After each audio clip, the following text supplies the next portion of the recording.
Dear students, I start my lesson in the name of Allah Almighty, who is most gracious and merciful. Dear student, this is an English lecture, class 8, and the topic is story, and title The Donkey and the Load of Salt. Today I describe the story named The Donkey and the Load of Salt. What is story? Story means कहानी. Story का क्या मतलब है? Story का मतलब लफ्ज़ story का मतलब एक कहानी है. And what is a story?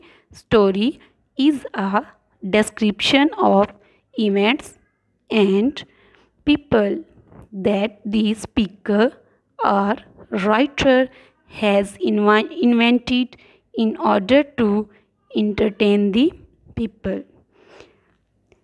कहानी से मुराद वाक़यात और लोगों के बारे में तफसील है.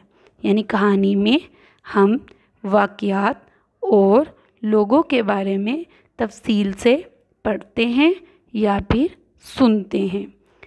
जो कहानी सुनाने वाला या कहानी लिखने वाला दूसरे लोगों को खुश करने के लिए या महसूस करने के लिए बयान करता है.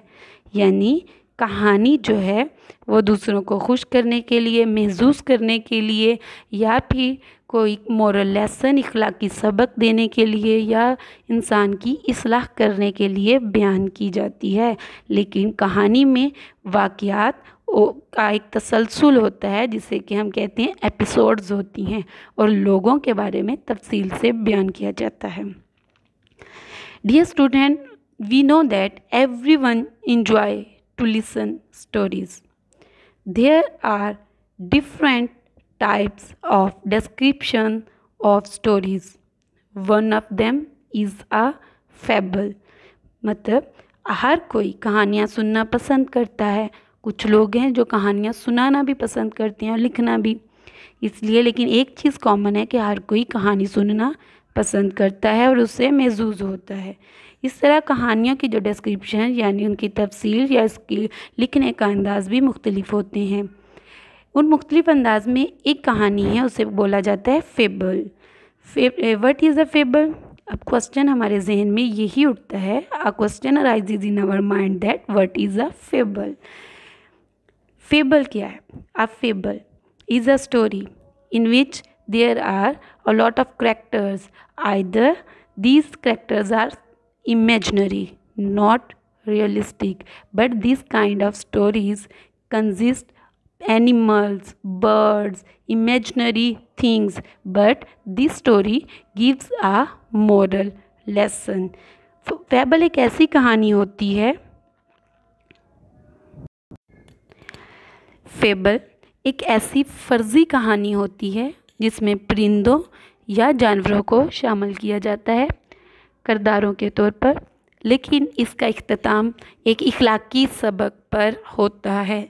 यानी एंड में कोई एक इखलाकी सबक दिया जाता है. Similarly this story is also a fable.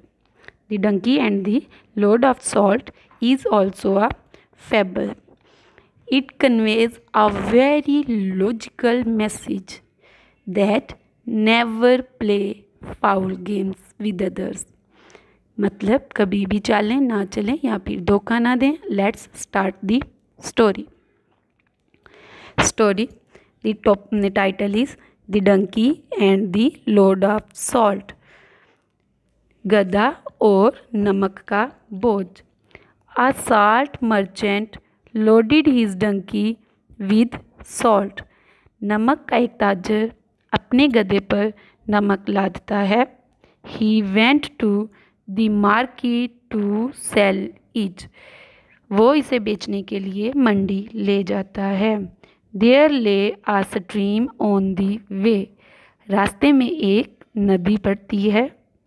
While crossing it the donkey tripped and fell into the water. नदी को पार करते हुए जो डंकी मतलब गधा है ट्रिप्ड डगमगाना, ट्रिप डगमगाना यानी रास्ते में नदी अबूर करते हुए गधा डगमगाता है, and fail into the water और पानी में गिर जाता है, यह पानी में गिर गया। Some salt washed off in the water, कुछ नमक पानी में बह गया। वॉश्ड ऑफ बह जाना यानी पानी में कुछ नमक बह गया। When the donkey stood up, जब गधा खड़ा हुआ, it found the load somewhat lighter, उसे बोझ कम लगा, यानी इसने महसूस किया कि उसका कुछ बोझ कमतर हो चुका है, यानी उसने वज़न को कमतर पाया। The donkey felt happy, अब गधे को बहुत खुशी हुई। The next day, अगले दिन, while crossing this stream, इस नदी को पार करते हुए, it sat down on purpose, अगले दिन नदी को क्रॉस करते हुए गधा जानबूझकर बैठ गया।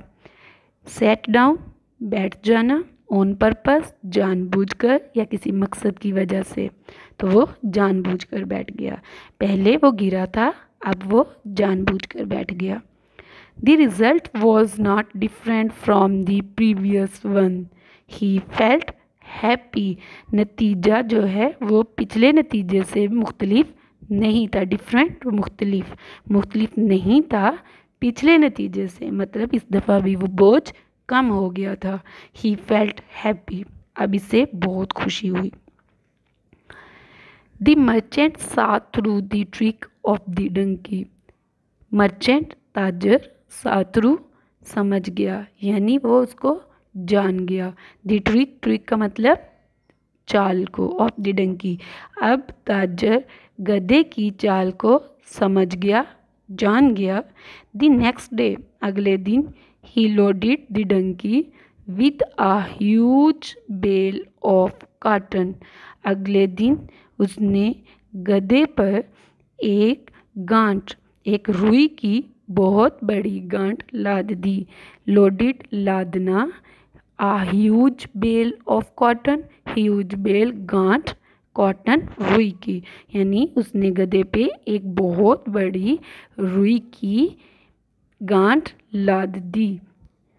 अगेन दोबारा, the donkey played the same trick, donkey गधे ने प्लेड वही चाल चली, द सेम ट्रिक वही चाल, यानी गधे ने दोबारा वही चाल चली। अब उसे ये नहीं पता था कि उसके ऊपर इस दफ़ा नमक नहीं लादा गया जो कि बह जाता है, इस दफ़ा उस पर रुई लाद दी गई है। लेकिन वो क्योंकि वो फाउल गेम कर रहे और अब वो इसी तरह ही उसे फिर प्ले कर गया। When he tried to stand, जब इसने खड़े होने की कोशिश की, tried कोशिश करना, to stand खड़े होने की, he found a double burden on his back as the cotton had sucked water. जब उसने दोबारा खड़े होने की कोशिश की तो इसने देखा या उसने अपनी पुश्त पर, ऑन हिज बैक अपनी पुश्त पर डबल यानी 2 गुना वज़न महसूस किया। डबल बर्डन 2 गुना वज़न, ऑन हिज बैक अपनी पुश्त पर, एज जैसा कि, क्योंकि the cotton had sucked water, क्योंकि रुई पानी से गीली हो गई थी। यहाँ पे सख्त से मुराद गीला होना या फिर चूस लेना है, यानी कॉटन ने पानी भर गया था, यानी रुई में पानी भर गया था, रुई गीली हो चुकी थी। फ्रॉम देन ऑन, उसी दिन से या फिर उसी वक्त से, the donkey never repeated the trick, उसी दिन से गधे ने कभी दोबारा चाल ना दोहराई, यानी उसने दोबारा कभी चाल को नहीं चला। डियर स्टूडेंट, आपने देखा कि किस तरह एक गधा चाल चलता था और दूसरे अपने ताजर को नुकसान पहुंचा रहा था, लेकिन वो ताजर भी इस बात को समझ गया और उसने भी एक तरीके से अपने गधे को ये बात समझा दी कि वो गलत कर रहा है। अब इसका मोरल लेसन ये हुआ, do not play foul games, मतलब कभी भी चालें ना चलें या फिर धोखा ना दे। प्यारे बच्चों, आपको ये कहानी the donkey and the load of salt अच्छे से समझ लें and learn the story by heart. Your diary is learn the story The Donkey and the Load of Salt and write this story on your notebook. Thanks for watching your video lecture. See you later with a new lesson.